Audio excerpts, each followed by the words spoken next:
حضرت محمد مصطفیٰ صلی اللہ علیہ وآلہ وسلم کا بچپن یتیمی کی حالت میں گزرا۔ آپ کے والد حضرت عبداللہ آپ کی پیدائش سے پہلے ہی انتقال کر چکے تھے اور 6 سال کی عمر میں آپ کی والدہ حضرت آمنہ بھی دنیا سے رخصت ہو گئی تھیں۔ ان کے بعد آپ کی پرورش آپ کے دادا ابو المطلب اور پھر چچا ابو طالب نے کی۔ نبی کریم صلی اللہ علیہ وآلہ وسلم ہمیشہ سچ بولتے تھے، وعدے کا پاس رکھتے تھے، یعنی کہ وعدہ خلافی کبھی نہیں کرتے تھے، اور ایک بار وعدہ کر لیے تو اس کا لحاظ رکھتے تھے۔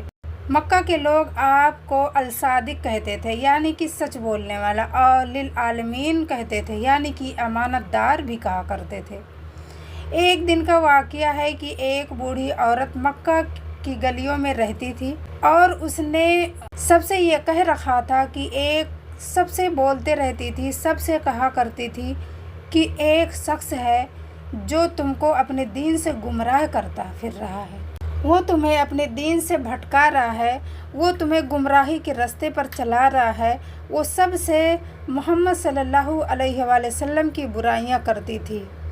ایک دن وہ کہیں جا رہی تھی، اس کے ساتھ ایک جوان شخص خاموشی سے اس کا سامان اٹھا کر ساتھ چل رہا تھا۔ راستے میں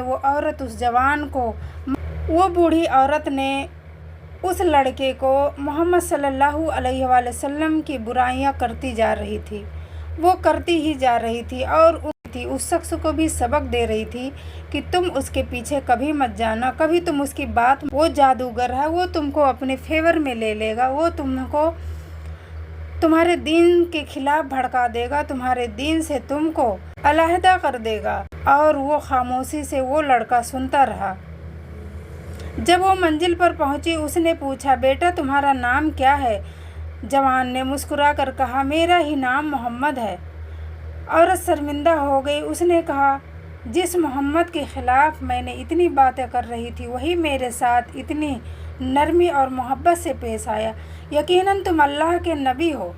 وہ عورت وہیں کلمہ پڑھ لی۔ سبحان اللہ۔ ایک مرتبہ کا ذکر ہے، ایک چھوٹے سے گاؤں میں ایک لڑکا رہتا تھا جس کا نام احمد تھا۔ احمد نہایت ہی ایماندار، نیک دل اور سچ بولنے والا لڑکا تھا۔ اس کے والدین اسے ہمیشہ سچ بولنے اور اللہ پر بھروسہ رکھنے کی تلقین کیا کرتے تھے۔ ایک دن احمد اپنے کھیتوں میں کام کر رہا تھا کہ اچانک آسمان پر کالے بادل چھا گئے اور زوردار بارش شروع ہو گئی۔ وہ جلدی سے درخت کے نیچے پناہ لینے کے لیے دوڑا، مگر اس دوران اس کی جیب سے کچھ پیسے زمین پر گر گئے۔ کچھ دیر بعد اسی راستے سے ایک امیر تاجر گزرا، اسے اس زمین پر پڑے ہوئے پیسے ملے۔ احمد نے اسے دیکھا اور جا کر کہا، یہ پیسے میرے ہیں جو بارش کے دوران گر گئے تھے۔ تاجر نے احمد کی طرف دیکھا اور پوچھا، کیا تمہارے پاس کوئی ثبوت ہے کہ یہ پیسے تمہارے ہیں؟ احمد نے سچائی سے جواب دیا، نہیں، میرے پاس ثبوت تو نہیں، مگر میں جھوٹ نہیں بولتا۔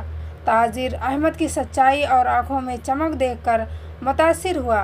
اس نے نہ صرف پیسے احمد کو واپس کیے بلکہ اس کی ایمانداری سے خوش ہو کر اسے مزید رقم اور زیادہ دے دی اور نوکری کی پیشکش کی۔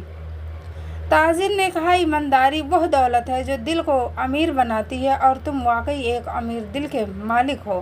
سبحان اللہ۔ اس کہانی سے ہمیں یہ سیکھ ملتی ہے کہ ہمیں ایمانداری پر قائم رہنا چاہیے، ہمیں اسلام پر قائم رہنا چاہیے۔ اسلام ہمیں چوری کرنے سے یا کسی کا حق مارنے سے ہمیں منع کرتا ہے، ہمیں جھوٹ بولنے سے منع کرتا ہے، اور یہی 3 چیزیں اگر مسلمان چھوڑ دے تو وہ پکا مسلمان کے قریب ہو جائے گا اور لوگوں کے دلوں کا درد وہ جان سکے گا۔ اگر یہ پھر ملیں گے ایک نئے ٹاپک کے ساتھ۔ السلام علیکم۔